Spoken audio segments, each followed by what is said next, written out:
In this lesson, we're going to talk about variables, and I'm just going to clean this up.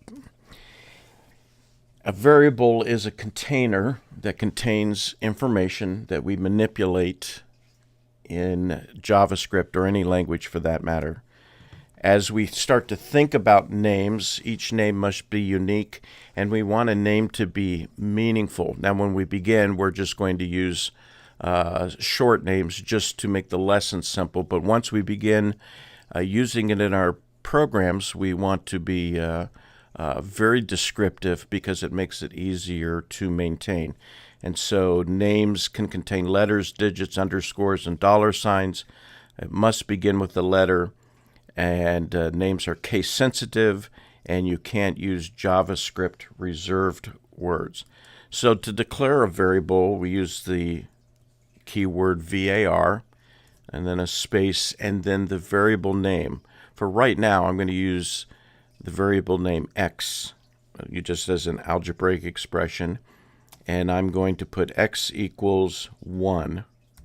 And what I have declared is that throughout this program, a lowercase x will contain the value of 1 until I change it. I can change a variable, but it begins with a value of 1. I can also give a variable, and I'll call this name, and in quotes I'm going to put my name. And what I have done here is declared that the variable name contains 5 letters, capital D, A, V, I, D. Now, name in this case is a string. X in this example is a number. For now, think of variables as being in 2 camps. You have numbers and you have characters, and you cannot mix them.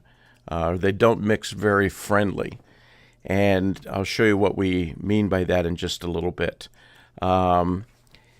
When I say string, the variable 1, this is really clear in that ONE is different than the number 1. But watch this. What if let me go back here. What if I had done this? If I put the 1 inside of quotes, I have said that this is the character 1, like the keystroke 1, the representation of the value of 1. And so x and 1 in this case are very, very different. They're worlds apart. I can do math with x. I cannot do math with 1. And so it's very important that you understand that, because it can get confusing at times, especially when you're beginning. Now, I can declare a variable name, and I'll just come up with a name, and I have not declared whether it's a number or a string, and there are times where you'll declare a variable and then you'll define it later in your program. I want to talk about one more feature, and that is when it comes to numbers. Let's do y equals 5.